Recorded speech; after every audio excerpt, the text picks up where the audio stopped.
Welcome everyone to the latest edition of the Scholar Gypsies. I'm delighted today to interview Mary Lafferty. She's originally from Donegal, based in Derry. She's 37 years of age.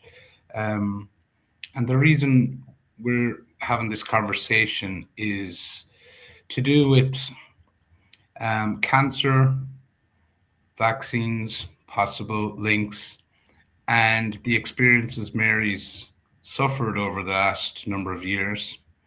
I think it's widespread around the country, north and south, communities, towns and villages, with whispers of rare, aggressive forms of cancer and where they've suddenly manifest from, or seem to have manifest from, over the last few years, over and above what we normally familiar with and kind of comfortable with to a degree.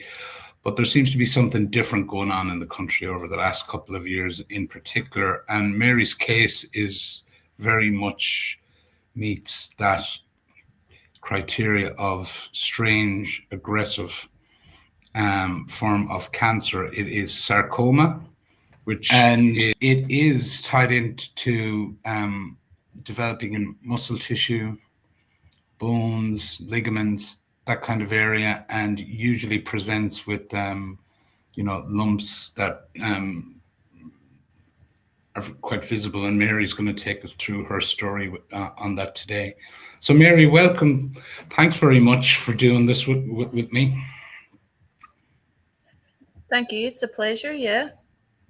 So I suppose, Mary, your story captured my attention. A friend of mine, Elaine, bumped into you, I think, out walking, and she put us in touch together with each other.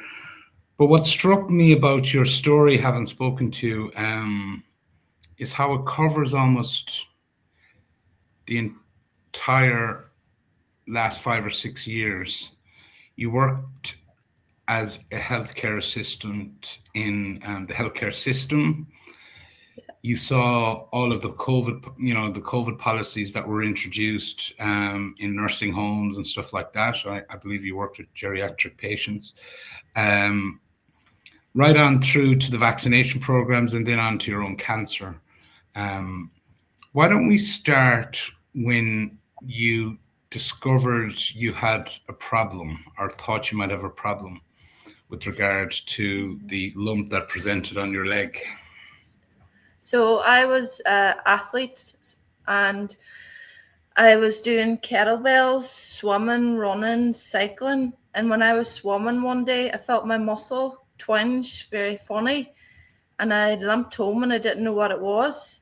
And then the next week I was doing kettlebells and I went down in a squat and I felt the same area twinge again. And then I took a month off thinking that I had an injury from my sports. And then I went back into gymnastics class, which was all jumping. And then that set my leg really big.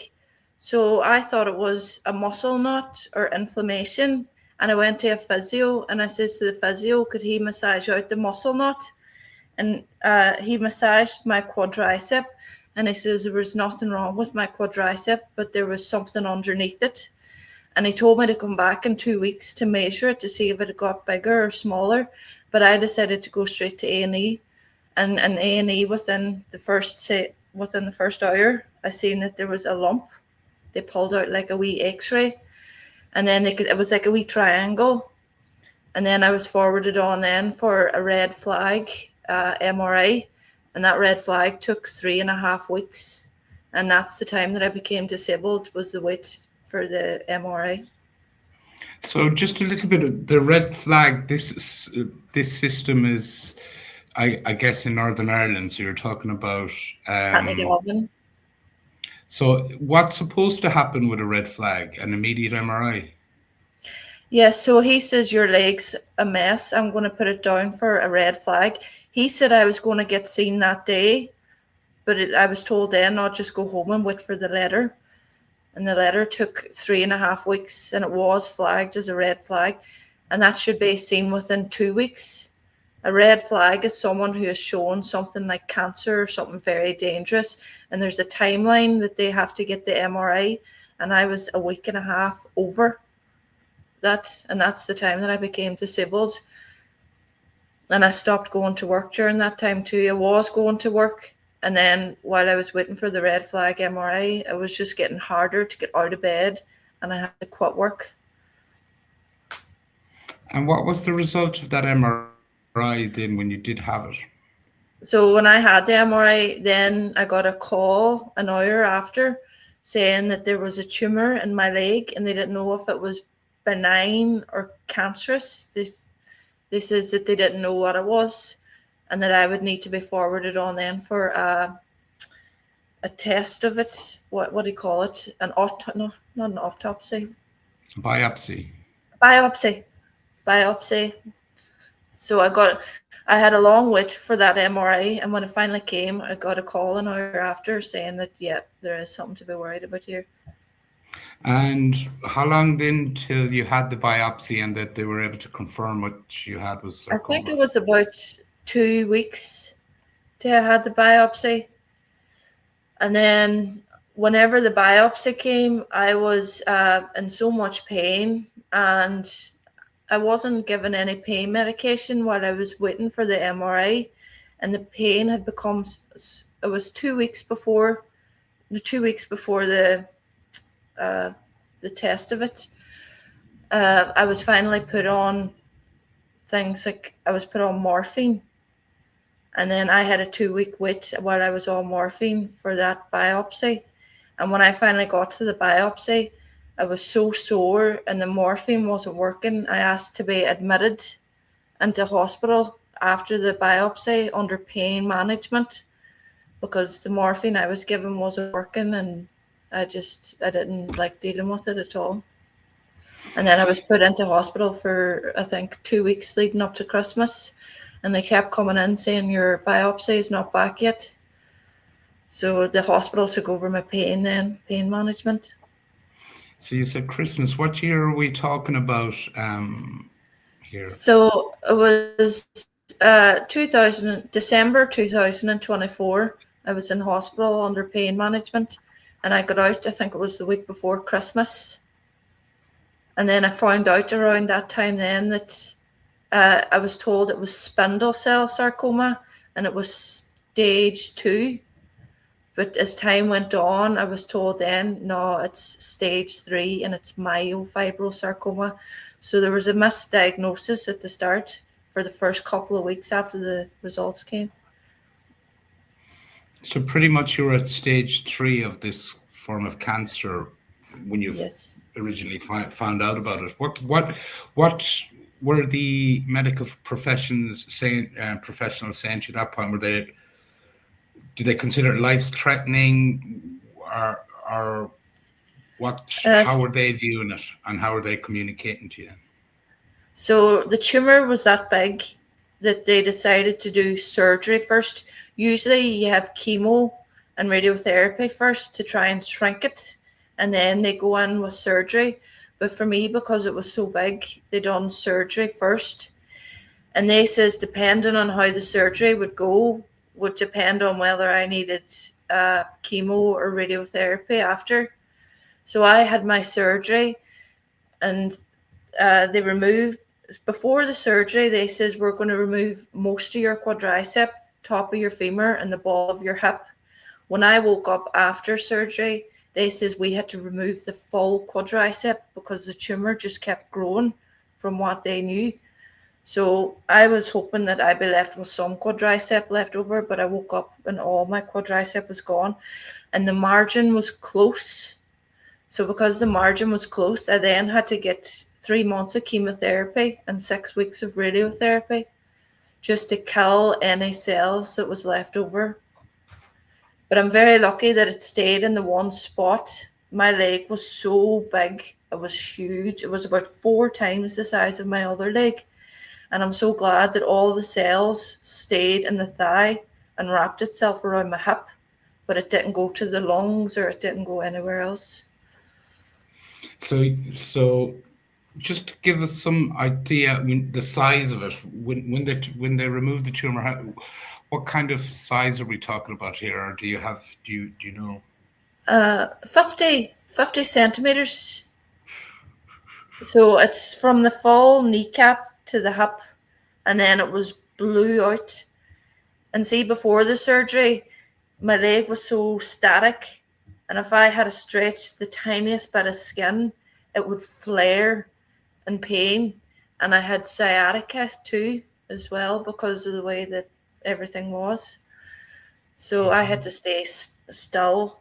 And if I had to move to go to the toilet, then that would stretch the skin and that would send a huge flare up.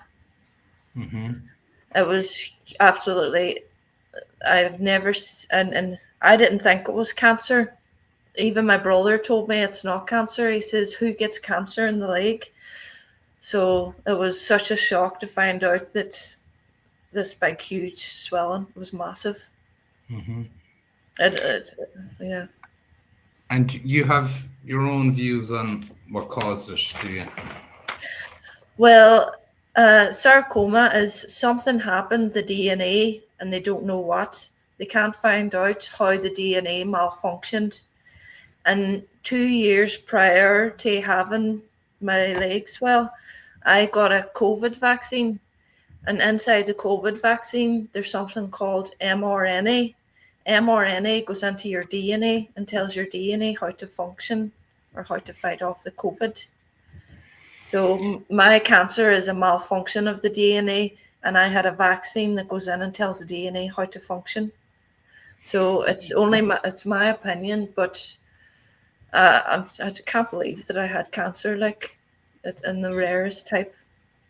And when you brought that up to the medical professionals, what did you bring that up with the medical professionals?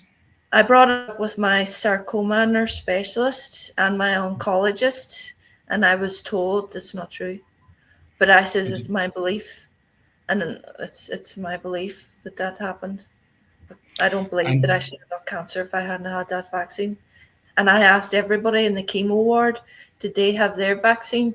And every single one of them says yes. And the last man says, I'm boosted to the hills, just like my cancer, and have weeks to live. And he was of the similar opinion to yourself, was he? That last man? He was the last, and he was from Derry too, which was very sad. So someone from.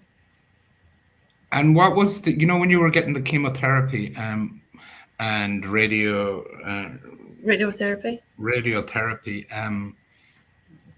and the people that were you were coming across during that were getting the same for their cancers, was there any uniformity to the type of person that was in getting treatment at that point? Were they men, women, young, old, or did you know? Did you notice any kind of trend? Yeah. So in chemotherapy, it was all sorts, but in radiotherapy, it was mostly men, and it was all prostate. That's one thing I noticed, was prostate. There would have been about 50 people in the waiting room, and I got to know a lot of them, and they come every single day at the exact same time, and I was there for 6 weeks, and it was mostly men, and men would have to come in and drink so much so their bladder would inflate or something.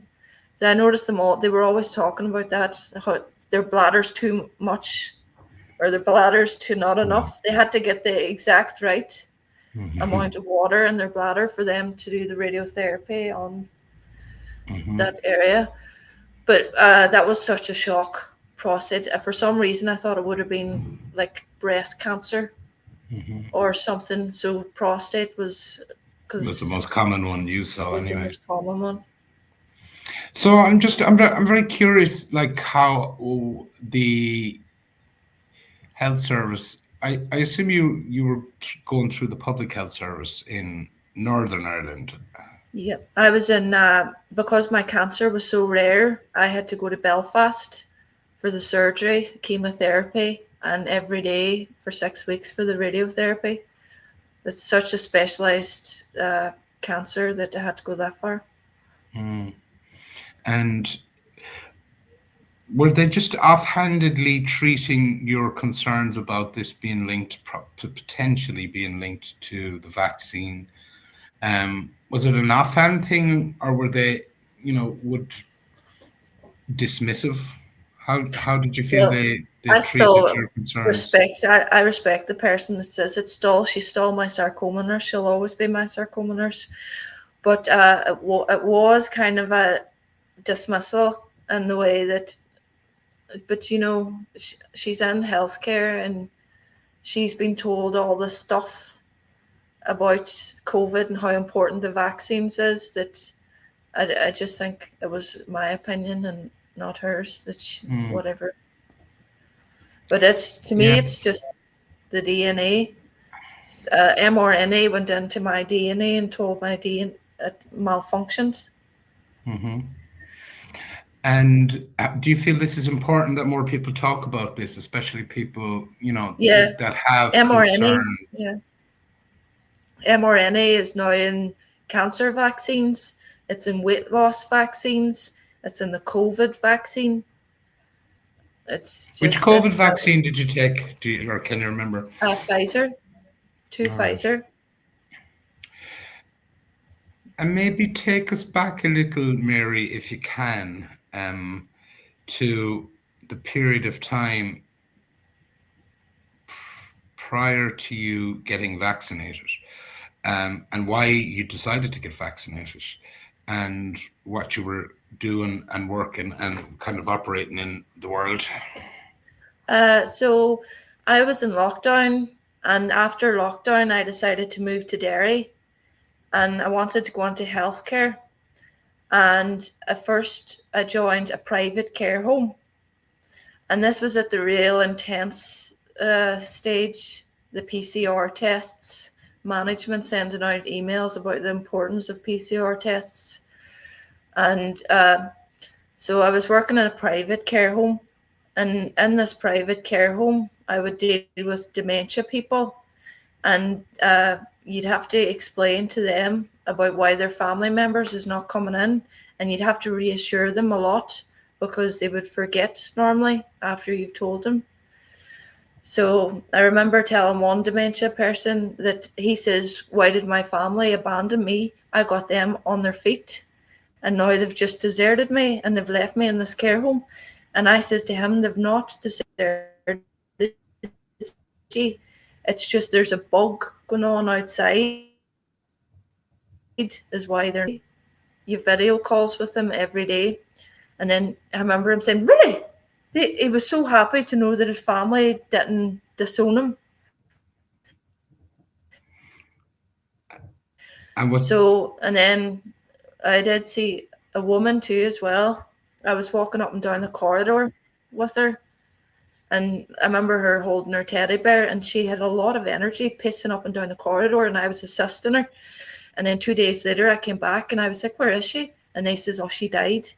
And a member of staff says, "Didn't she get her COVID vaccine the day before?" So it's the dementia and the people dying, basically. And did you notice, did it register with you at the time, the link, when you'd hear something like that happen in the care home,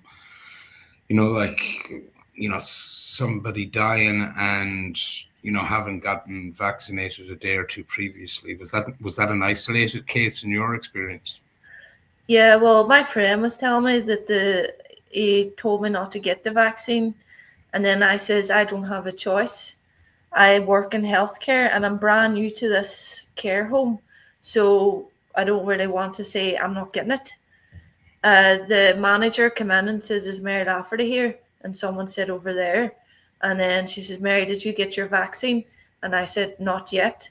And she says, "Well, when you get it, can you let me know and send me on their certificate?" So, and then my friend was still talking to me about, "Don't get it. It sounds dangerous." And I was like, "Look, I've got this pressure. I have to get it. If I wasn't in healthcare, I wouldn't be getting it at all. It's just that it seems like I had to get it." And so you did what was asked, basically, of everyone in, both the north and the south, and did you feel like you felt you were being coerced into getting it? Obviously, is that? Yeah, well, when she says when you get it, it's not are you getting it. I never forget the word. There's some things I don't forget in my life, and that's one of them. It's not are you getting it, it's when you get it. It's the way the words was phrased. Mm-hmm. So that to me, and I don't like to, I don't know, question management. So I kind of just went along with it. And then whenever I went then cross-border to get the vaccine in Carndonna Community School. I remember I couldn't find exactly where it was, and I rang the nurse, and I says, I can't find the place where to get the vaccine. And she roared at me, you've only a couple of minutes left until the place closes. If you don't go in now, you'll not get it. And she roared that much that I dropped my phone and broke it. And then I was way into the car with Daddy going, Daddy, she says, just up to the community school. I was down at the library, Carndonna Library. I thought for some reason it was there. But I smashed my phone because the serious way that nurse was shouting at me to get up in time, because I was telling her I was in healthcare too. And what was your family's treatment? How did your family respond to the vaccination call? Are your family vaccinated, or there's two members. Yeah, there's two members of my family vaccinated. I know one of them regrets it. The other doesn't really talk about it. But my family now, some of them think that it is the vaccine, and it's someone who's old school who wouldn't normally think like that. They would say, oh, do what you have to do, what you're told. But now they've even seen it. My dad's best friend died of a swelling around the heart within 24 hours of getting the vaccine. So my daddy, he's old school, but he believes it was the vaccine. And did you have any reaction to getting the vaccine?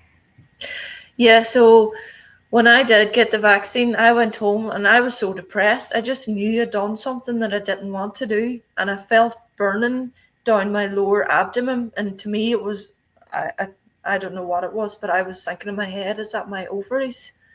I know your ovaries are on up a bit, but I felt all this burning. Yeah, and I wrote down a report then into the HSE because it was in Carndonna School. And I wrote, what have you done to me? I can feel like my lower abdomen burning. And I just remember crying just so deeply because I had done something to my body. I felt like I had betrayed my body in some way. I don't know, but it just was one of the worst feelings that I've ever done in my life. And that burning, that side effect, if we call it that, did that last for long, or just that evening? I can't remember it being the next day or anything, but I just remember being so depressed, and I was really listening to my body, and I could feel things going on,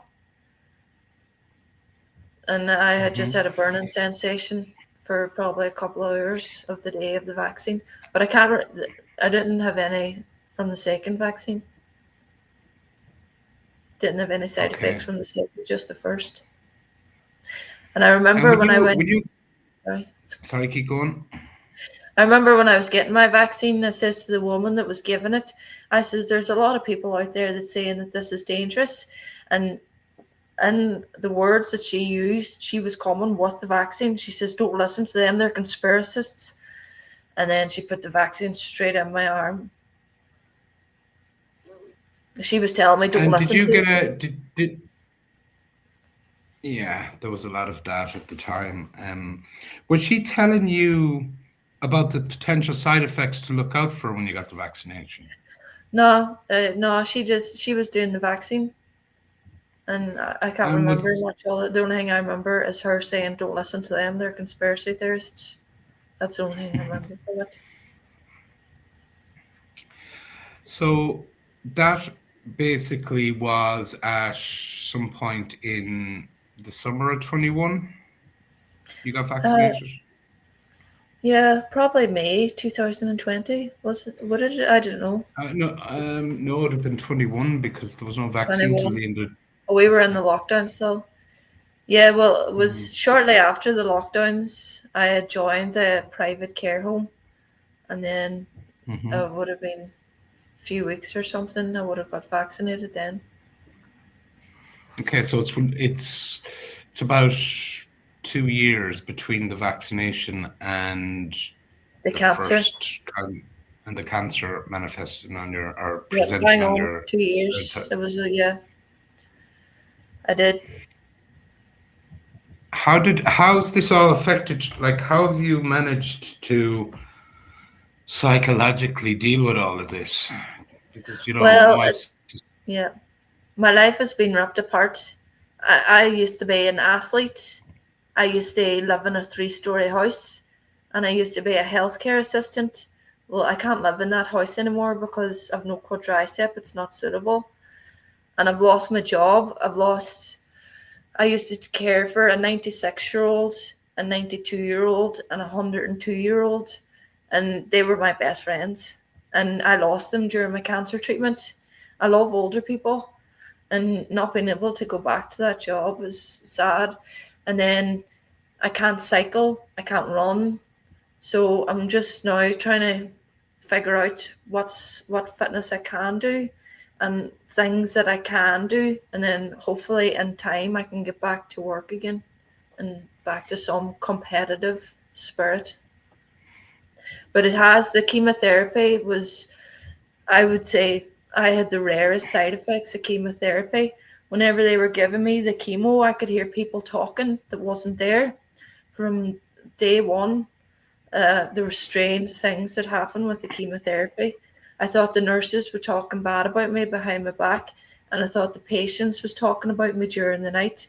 And it was only in month 3 of chemo that they copped on that I had psychosis induced, which was induced from either steroid or chemotherapy. And then the radiotherapy, that was 150 miles every day for 6 weeks.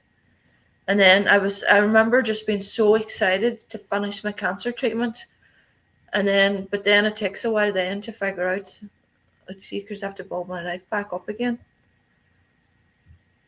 And nobody teaches you I suppose you're still in the how to recover.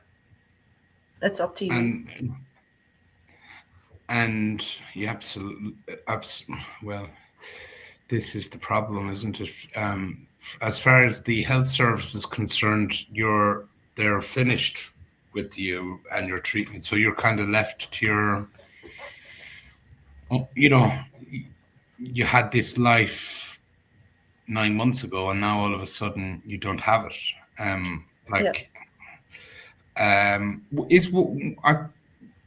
What the chemotherapy and radiotherapy, has that affected your potential to have children? Yeah, so it's very sad because on my first chemotherapy, the first month, I had my menstrual cycle. And on the second chemotherapy, I had my menstrual cycle. And on the third chemo session, I lost my menstrual cycle. So that was supposed to be the last chemo, and that's when I lost it. So I was thinking that I was doing good because I was still having it. I was after the chemo that the period disappeared, but it was supposed to come back within 12 months. So it might come back within 12 months, and that 12 months ends in June this year. So if my menstrual cycle doesn't come back by June this year, then the chances are it won't come back at all. So I lost my job, lost my house, lost my fertility, lost my hair. This is a wig. So but it's, it toughens you up. I feel like I've danced with the devil 5 times, and now I've got an even stronger relationship with God as a result. So if anything, it's improved my spirituality and religion. Well, let's talk a little bit about that. Your spirit, the spiritual element of your spiritual practice, but how that's kind of helped you. Because I've spoken to you on the phone, and I can't quite, I'm trying to figure out if this happened to me, I would not be able to get out of bed every day with kind of depression. But you seem very determined to pursue a full life, and why wouldn't you? But it can't be easy. So maybe were you has your faith always been a strong part of your makeup, or has this something that has been reawakened over the last couple of years? Well, I was brought up in a strong religious.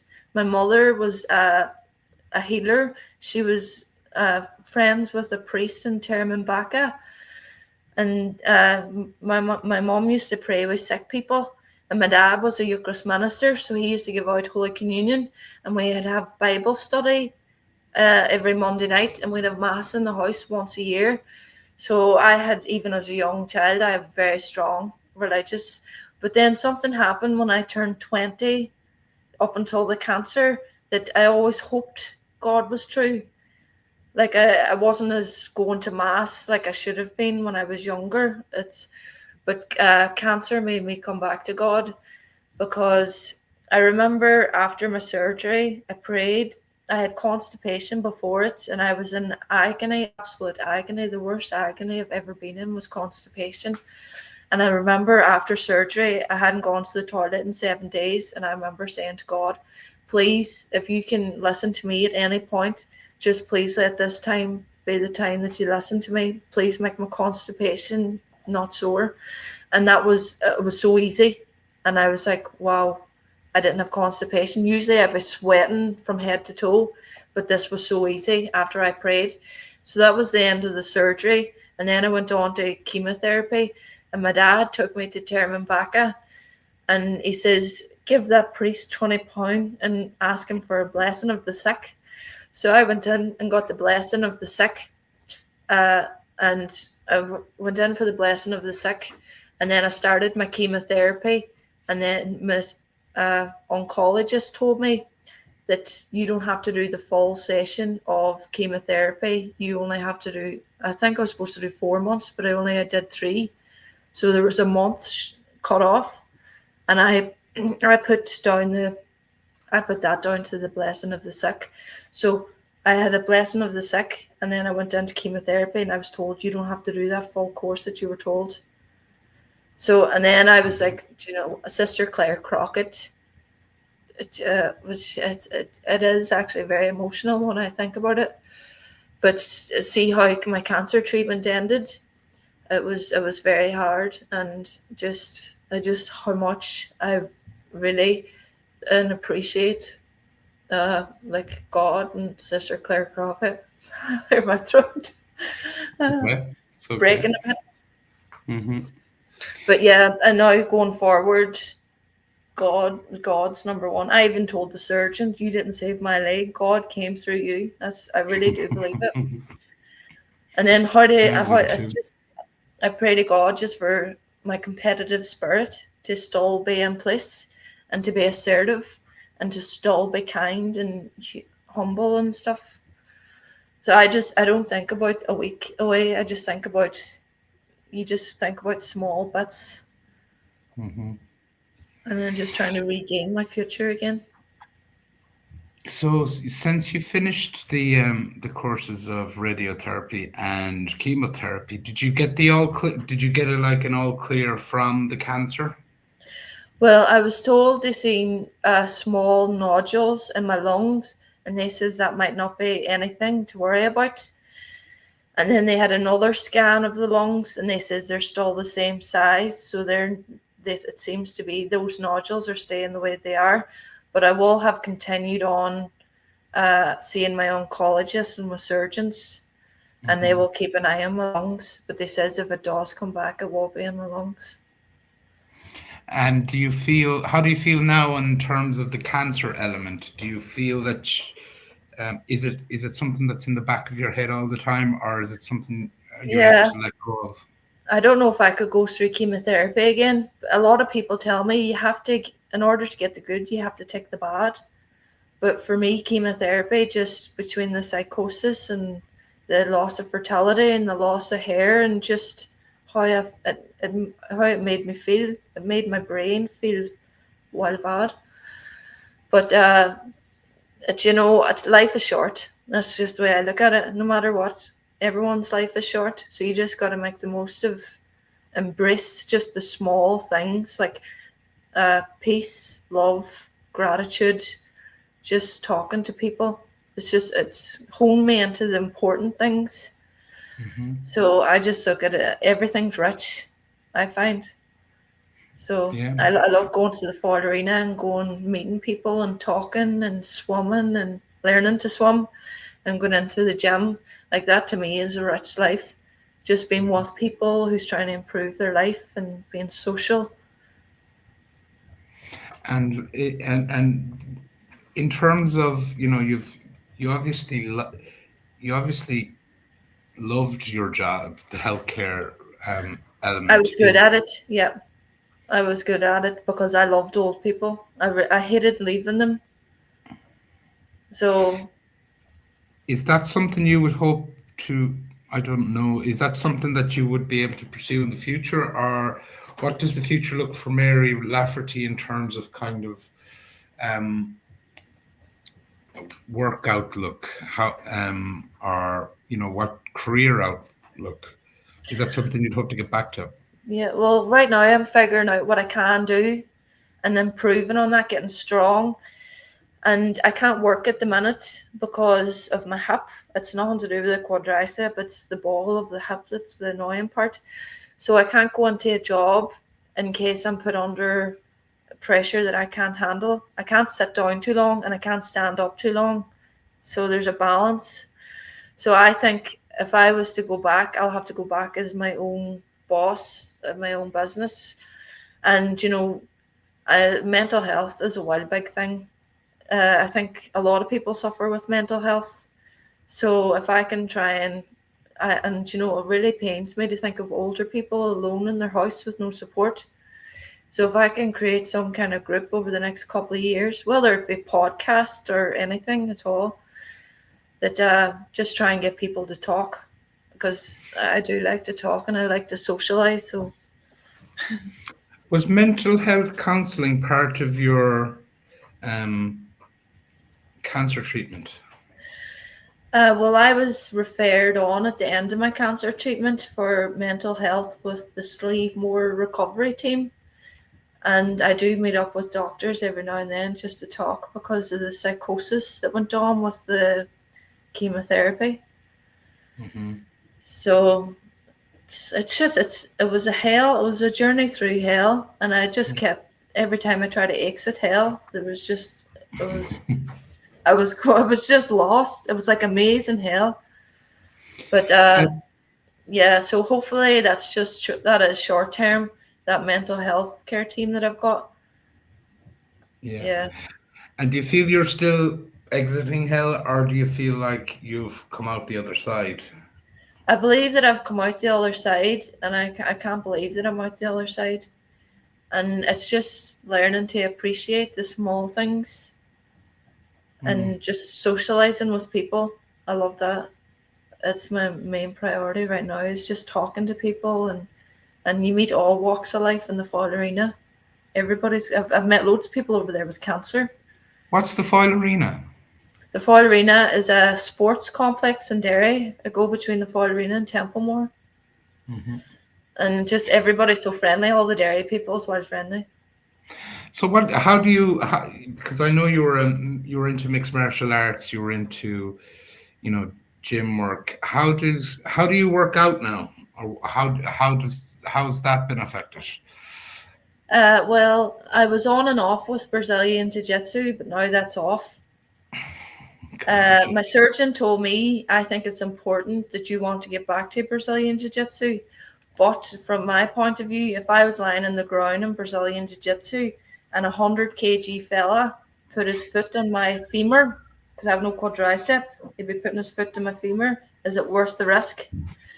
So that's Jiu-Jitsu's out of my head for a while to see if I can get any better. But when I go to train, I use it's like a threadmill, but it's threadmill for people with bad hips. It's a certain shape of a threadmill. I use that for 5 minutes, and then I do the skier for 5 minutes, and then I do half a Turkish get-up with 20 kg kettlebells. So I do 5 sets of 5, and then I'll move on to chest press, lat pull down, back extension, the ab one too as well. Mhm. And then I might float in the pool after and see if I can swim, but just see as much as I can do in the pool. And the other night, while I was in the foil arena, I says to the receptionist, I want to think about trying wall climbing, but I'm disabled, so I might need to talk to the instructor first. So she brought the instructor up, and I says to the instructor, look, I've lost everything and I'm trying to find something. I says, can I try wall climbing, but I'm disabled? And I says, I don't know if I should be doing it. And he says, I don't know if you should be doing it, but maybe we can try. And I flew up the wall, and he says that I had natural hip movement. And he says, I've no issues with you in the wall. So that's positive. I can swim with 3 limbs, and I can climb a wall just as very good. Like, I was up there very quick. So I'm always finding challenges, and fitness is where I find them. Was your quadricep replaced with a synthetic? Like, what protection does your femur have now? So they removed the quadricep, so I just have a femur. So it looks very. So you just have bone basically and skin. I have bone and skin, but at the side there's a muscle called the adductor, and at the other side there's a muscle called the IB band, and at the back you've got the hamstring. So I've got the 2 side muscles. And the adductor's really big. It's making up for the quadricep. So the adductor's really big. And I've lost a lot of flexibility within that leg too, with the scar tissue. And are you able to walk are you able to walk unimpeded, or are you left with a limp? They says you might never walk again. And they were saying I was definitely going to be in crutches for life and a full leg brace. But my motivation to get me walking was a cup of tea. Believe it or not, there was that many people making me tea, and one day there wasn't anyone there. I just really tried to walk, but I can walk in the house without the brace. But when I'm outside the house, I need the brace, and if it's long distance, then I need my crutches. But the worst part about my surgery wasn't the quadricep missing. It's the top of the femur and the ball of the hip, because it's just like, it's just very strange. I can't explain it. And are you on medication for most of your life now? No, I refuse medication because the morphine made me so constipated that I don't want anything. Are you in a lot of pain daily? No, if they've had to... No pain. Just if I was walking on concrete, my back gets very stiff. It needs to be like straightened out or something. It's just the sensation of the fake bone going into the joint and the tightness of the lower back. But the quadriceps gone, so I've no pain there. After surgery, the pain was coming down, but now I'm at a good stage of it.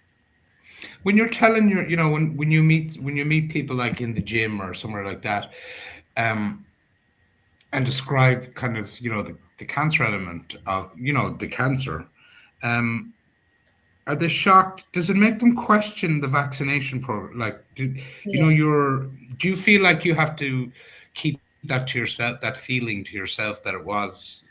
Yeah, I did notice twice in some way to your decision to get the vaccine. I did notice twice in the steam room that I did mention the COVID vaccine, and it went quiet. And then I says to myself, "Oh, maybe this isn't the place." But they were asking me what was wrong with my leg, and I just told them then that I got the quadricep removed and I had cancer, and I told them that my leg blew up 2 years after I got the vaccine, and I told them it's my belief. I always tell them it's my belief. But I've been asked over 400, 500 times, what happened to your leg? And just like, I could be asked 10 times in one day. And it's just like, what happened to your leg? So I'm still learning on how to answer that. because sometimes I say cancer and people's like, oh geez, I wish I never asked. Sometimes I say I got the quadricep removed, and they're just, a lot of people can't handle it. I just think, yeah, but I think it's my responsibility to still be who I am and just not hide it. Still wear my tight trousers, even if it shows a femur going straight down and a big kneecap coming out. And I go onto the steam room and sauna all the time. So that's a swimming. That's actually good for my confidence. I've been able to every week go onto the sauna, but I always get asked because it's extremely rare. I asked my surgeon, I says to my surgeon, I says, am I the only one in the whole world with this? And he says, no, but it is very rare. It's just my leg goes straight down with the femur, and then big kneecap. The kneecaps really swell because of all the scar tissue. And did you find? Do you? Yeah, I was going to say, no, you sent. You can do if you want. Oh well, I'll see if I can. I don't want to send you into hospital now by doing this. No, you won't. I don't know how good that camera is up there. Wow, holy God. So yeah.